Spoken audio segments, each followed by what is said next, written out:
हम लोग पढ़ेंगे आज क्या? अक्षांश रेखा और देशांतर रेखा, है ना। अक्षांश रेखा और देशांतर रेखा, देशांतर नहीं, क्या पढ़ेंगे? देशांतर। अब देखिए, हम बोले हैं कि जो पृथ्वी है, ये पृथ्वी का आकार कैसा है?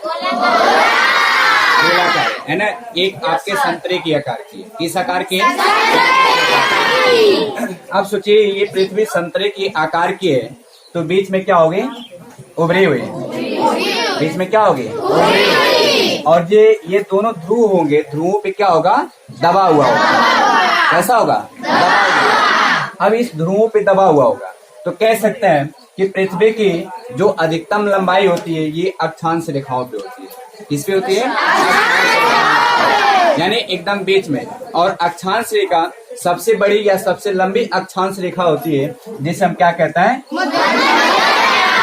क्या कहता है? ये बोला जाता है।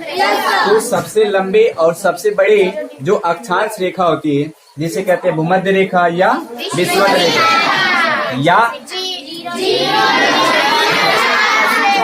0 डिग्री अक्षांश रेखा। अब देखिए, हम बोले कि यदि ये मुझे पता करना होगा कि ये अक्षांश रेखाओं की संख्या। अब देखिए, ये भूमध्य रेखा था, बोले भू मीन्स क्या होता है? भूमि। मध्य मीन्स क्या होता है? तो देखिए, ये पृथ्वी के एकदम बीच में गया है, तो ये पृथ्वी के एकदम बीचों बीच से गया है, तो कह सकते हैं पृथ्वी को कितने भागों में बांटा होगा? और दोनों भाग कैसा होगा? बराबर भागों में विभाजित किया गया होगा। अब जब इन दोनों को हम बराबर भागों में विभाजित किए हैं, तो ऊपर वाला भाग कौन सा होगा और नीचे वाला भाग? हाँ, ऊपर वाला होता है उत्तरी गोलार्ध, क्योंकि ये गोले का आधा हिस्सा। गोले का क्या है?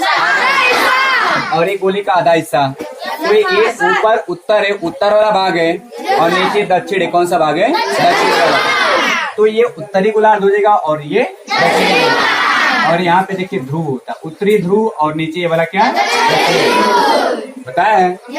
अब देखिएगा, हम बोले हैं कि जो ये आपके अक्षांश रेखाएं खींची जाती हैं, कितने कितने अंश पे? एक अंश पे। एक अंश पर खींची जाती है, एक अंश पर। अब कह सकते हैं एक अंश पे खींची जाती है, तो यहाँ पे देखिए कितने अंश का कोण बनेगा? नीचे कितने अंश का? 90 अंश का कोण बनेगा। अब ये सोचिए कि ऊपर यदि 90 अंश का कोण बनेगा और नीचे 90 अंश का कोण बनेगा, तो एक अंश पे खींचे जाती है, तो ऊपर कुल कितने रेखा खींचे जाएंगे और नीचे कुल कितने रेखाएं हो जाएंगे? 180 रेखा हो जाएंगे। लेकिन एक और रेखा है जिसे हम क्या कहते हैं? हाँ, भूमध्य रेखा, विषुवत रेखा या 0 डिग्री अक्षांश रेखा। तो ये रेखा, ये यानी कुल अक्षांश रेखाओं की संख्या, अक्षांश रेखाओं की संख्या 181 हो जाएगी। ठीक है ना? अक्षांश रेखाओं की संख्या 181 हो जाएगी। ठीक है। अब कह सकते हैं अक्षांश रेखाओं की संख्या 181 होगी। अब इसमें कुछ ऐसे इंपॉर्टेंट अक्षांश रेखा हैं जिनके बारे में हम लोग थोड़ा सा जानेंगे। क्या करेंगे? जिनके बारे में थोड़ा सा जानेंगे। ठीक है। अब देखिएगा, जैसे कह सकते हैं कि अक्षांश रेखा एक अंश पे खींचे जाते हैं। एक यहाँ पे 23.5 डिग्री पे एक रेखा खींची गई है, एक 66.5 डिग्री पे एक रेखा खींची गई है। तो 23.5 डिग्री उत्तरी गोलार्ध में और 23.5 डिग्री दक्षिणी गोलार्ध रेखा खींची गई है। ठीक है। अब देखिएगा, 23.5 डिग्री उत्तरी गोलार्ध में और 23.5 डिग्री दक्षिणी गोलार्ध एक रेखा खींची गई। तो अब देखिएगा, 23.5 डिग्री उत्तरी गोलार्ध में एक रेखा खींची गई, जिसका नाम क्या है? बोलिए। 23.5 डिग्री दक्षिणी गोलार्ध में एक रेखा खींची गई, जिसका नाम क्या है? 66.5 डिग्री उत्तरी गोलार्ध में एक रेखा खींचा गया और 66.5 डिग्री दक्षिणी गोलार्ध में एक रेखा खींचा गया, अंटार्कटिक रेखा। आप लोग को बताएं क्या नाम छोटा किधर का होता है? नाम छोटा किधर का होता है? जिसका नाम छोटा वो कहाँ रहेगा? जिसका नाम बड़ा वो कहाँ रहेगा? तो कर्क छोटा कि मकर छोटा? तो कर्क रेखा कहाँ रहेगा? हाँ, उत्तर। तो 23.5 डिग्री पे कर्क रेखा, 23.5 डिग्री पे मकर रेखा।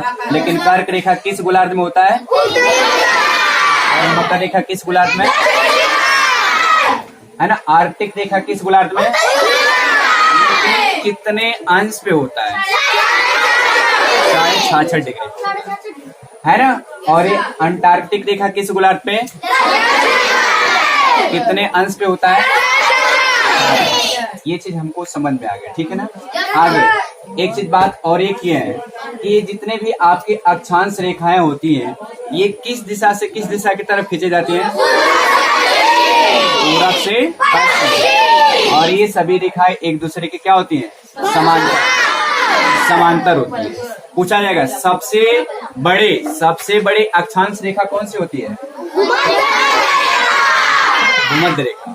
और सबसे छोटी ध्रुवों पे पाई जाती है। किस ध्रुव पे? उत्तरी ध्रुव और क्योंकि देखिए लंबाई छोटी होती जा रही है ना।